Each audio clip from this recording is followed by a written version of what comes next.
Hey guys, it's Suzy, and in tonight's video, you are going to learn a kabillion, yes, a kabillion ideas for using QR codes in the classroom. I guarantee some of these you've never heard before, so take me up on my challenge. Start watching. If your arms are crossed at the beginning and you're thinking, I know QR codes.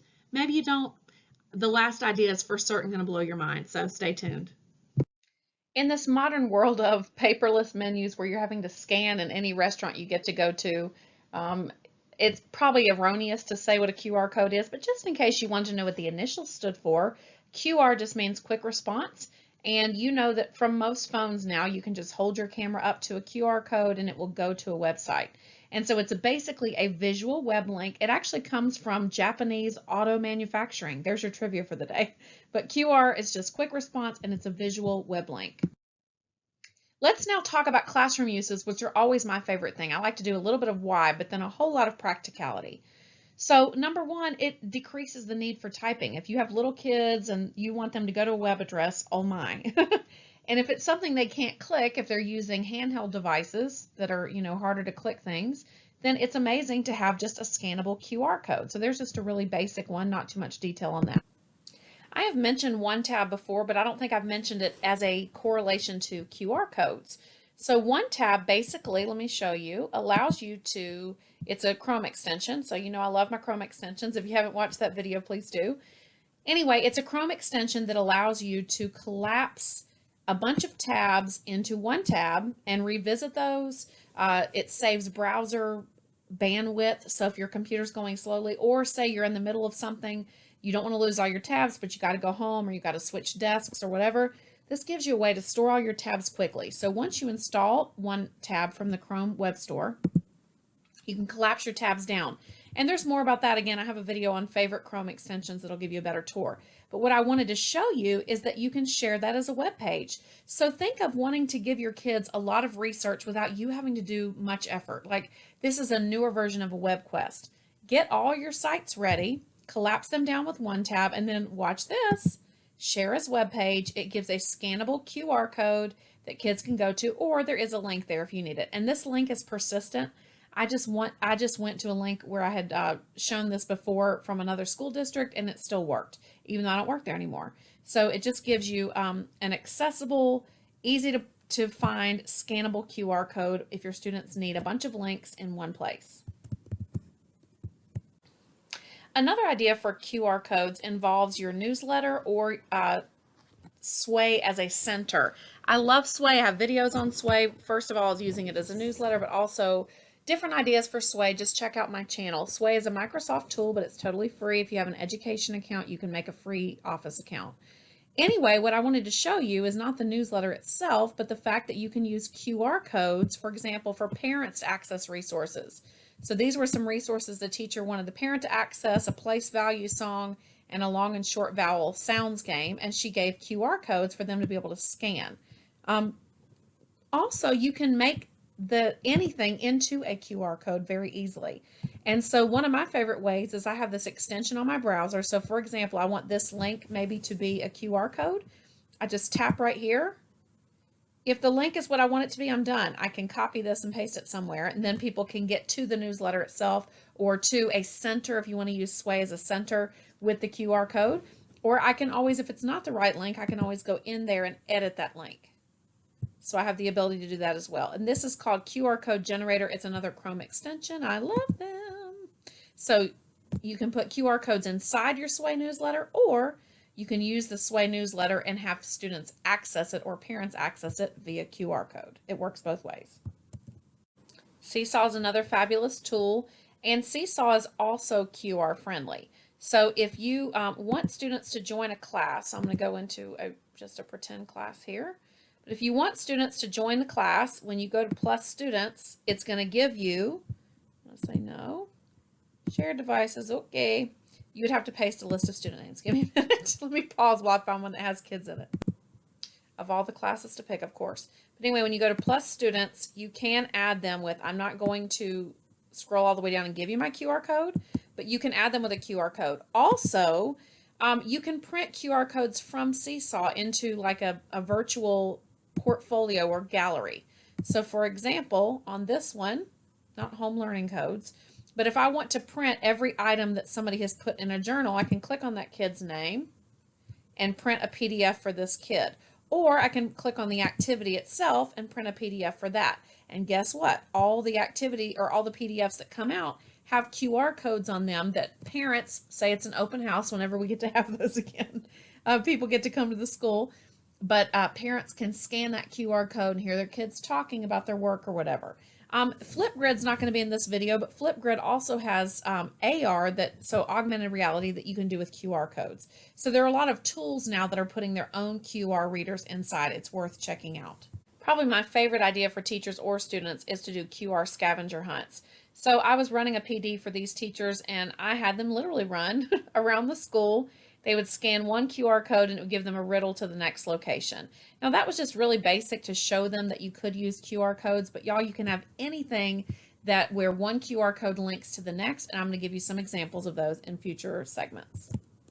These ideas are not mine, so you can scan straight to the source. I don't like to just take my ideas if there are other good ones out there. So this QR code, the big one, the other ones are just for decoration. But you can pause and scan the video if you want to go to this website. And there are 3 ideas there that I liked, and then others too, but these were just some that I hadn't mentioned already. You can make an interactive bulletin board, so when kids finish early, like this book's on the screen, they're able to scan and watch a book trailer or something. That would also be great for my media specialist friends out there. You can make an interactive word wall. So instead of just having a word wall that you put up because your principal makes you, what about if they could listen to the word in context or spell it or pronounce it or whatever? You could make QR codes for that. And then finally, you could share a video that helps kids engage with something challenging. So there are more examples of that on that QR code if you scan it. In Georgia, our elementary school end of year tests are called milestones. And if you have ever had to teach to a test, prepare for a test, it can be so boring. To quote myself, you want to stick a needle in your eye. So anyway, I've cut off the codes on this on purpose because those are tied to, I think, a paid resource. But anyway, what I did with this teacher was they went around answering, I believe it was math problems. These kids would have been so bored just sitting there and answering math problems. But instead, they got to go to the clock and find a problem. And then that problem, when they wrote down the answer, would send them to another place. And what I did was just pick generic locations. So if you're an instructional technology specialist like I am, and you want to make this resource for teachers, you can change out the questions, but your template could be generic things you know every teacher has. A whiteboard, a clock, a bookshelf, a trash can, the pencil sharpener, but just different places where the kids could run around, find the clues, answer the question. They carried an answer sheet with them, and super bonus, I'm all about saving time, so that kids also checked themselves when they were done. The teacher had a couple copies of the key, they wrote in a different color, and they would just mark off the ones they got right or wrong. So kind of cool. Whether you use Google Forms or Microsoft Forms, they're both called forms. This is a picture of a Microsoft form, but same deal. You can use them for behavior documentation or for a hall pass to say, I'm going to the restroom. Kids would either way, you create the form, create a QR code. Remember, I showed you that extension that makes it just like one click to create a QR code. Print it out, put it on your wall. And when kids act up, they scan it for behavior documentation and they fill out, what should you have done instead? What were you doing? Or they scan it to let you know that they're going to the restroom and what time, and then they scan it when they come back. So you can use a QR code just for quick access. And this is actually really good for my older friends, not my older friends, that sounded bad. My friends who teach older students like I did, because a lot of the older kids have a phone in their pocket and then just can quickly scan that. If not, you can have a device by the door that is for this purpose, but then the kid is doing their own documentation. I am for it. I'm really just doing a part B of the thing I just shared. Using forms with QR codes, just a couple other ideas. You can give surveys to your students or to teachers or whoever it is you're working with. I've used this for all kinds of things. If I need to take t-shirt sizes or, need to get somebody's preferences on something, or I have a Christmas card list. You're going to think I'm so nerdy. My Christmas card addresses I collect on forms. So you can use it for surveys, or if your students need to practice, again, I'm calling it milestones here, but for whatever your state test is, give them some prompts where they have to practice typing, because heaven knows that is not a skill they get to practice enough. What does it have to do with QR codes? Again, you're going to QR code the form so they can get there easily, especially if they're using an iPad or a touch device. I promised you an original idea at the end, and here I am with it. So QR Stuff is a website I've been using for years. Shout out to my friend Jim Barry, who first showed it to me. And we're used to QR codes going to a website. That's pretty basic. But I want to give you two ideas that are unrelated to websites that you can also use QR codes for. One of them is plain text. You can have a QR code, and by the way, we're going to pick static because that's the free one. You can have a QR code that shows a message when kids scan it. So this could be a math problem, or it could be some kind of a riddle they have to figure out, but it could just, when they scan it, it should show a word. Okay, so that's one option you may never have used. And here's another creative one. Excuse me. I don't know how many of you will have need for this, but I like it. You can also have a QR code initiate an email message. Okay, again, I'm going to go to static.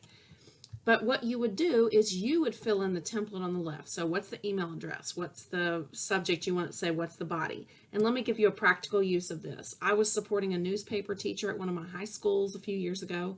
And she wanted the kids to be able to receive messages from the newspaper that said, like, you know, here's a story I found that might fit in your sports section, or, you know, here's a comment I have about, you know, your editorial or whatever. And she wanted them to be able to easily send in that feedback. What we decided was she could have a different QR code in each section of the magazine, have it sending to the same email address, but with a different subject and body. So the subject could say, you know, sports section feedback or whatever, and even start the body for them. So high school kids would know, oh, I'm supposed to finish this. It could say something like, here's my feedback from the sports section, or here's my story idea, or whatever. And then the QR code could literally be printed in the newspaper or put in your digital newspaper, and it would give kids a really quick way to send you custom email. You can also use this as a teacher. So if you want to know that an email is from a parent so you can mentally prepare, you could give them a QR code that they could scan to email you. So lots of ideas, and I didn't think that would be one that you all had used. So you're welcome. Where else can you go? You can go to qrexplore.com to create many codes at once. It allows you to paste in from an Excel document. And if you needed to create a bunch of codes at the same time, I've used that before. So just a few more tips about creating codes. And I hope you thought the classroom uses were helpful. Where can you create QR codes? I've given you several examples. I showed you qrstuff.com, which may have a paid option, so just you can Google it, where to do QR codes. But my favorite one, since I created this slide, has changed, and that's the one I showed you. That was the browser extension. Just go to the Chrome Web Store, and it's called QR Code Generator. And then here's some tips. QR codes all look the same. They're black squares. Unless you have a robot mind, you cannot tell the difference. And how did I learn that? I would cut them out and then realize, my word, what in the heck did these go to, and have to scan them all, label later, and you don't want them labeled for a scavenger hunt, yada, yada. So instead, when you are going to the website, it will give you an option to right click and save the image or download. Just go ahead and call it what it is for yourself. Make sure to practice. You know, make sure if you're going to do a scavenger hunt that clue 1 really does lead to clue 2. I've been the participant of several failed breakout EDU games or something where I jacked it up. So I don't want that to be you. So when it's QR codes, just practice. You do the running around first. If a student finishes early, y'all, this is worth the money. Have the kid create QR codes. You need that interactive word wall. Give the kid the words, and they find examples and make QR codes. Y'all, they would think this was so fun. They would not have any problem doing it at all. And then also, if you create in Seesaw, you will get a cute little picture that shows the item that the QR code is going to lead to. So you don't have to label them then. So if you know that you're going to be linking with QR codes in Seesaw, they do have to be read by the Seesaw app. The parent will have to have that on a device, but it does give a little preview in the middle of what the item is, which I love. Hey guys, I put my heart into these videos, so I hope you loved it. I hope you've loved all of them, but if you haven't, then make sure you go back and watch the previous videos. I'm making playlists for you all the time. So if you're somebody who wants time savers, there's a playlist for that. If you want to gamify, playlist for that. And all of my themes of my blog. So did you like it? Go ahead and click the thumb below. If you really liked it, I'd love if you shared it on your favorite social media channel. I'm at Suzy Lolley on Twitter. And then finally, my very favorite is if you subscribe. Subscribe to YouTube and subscribe on the blog. Take care.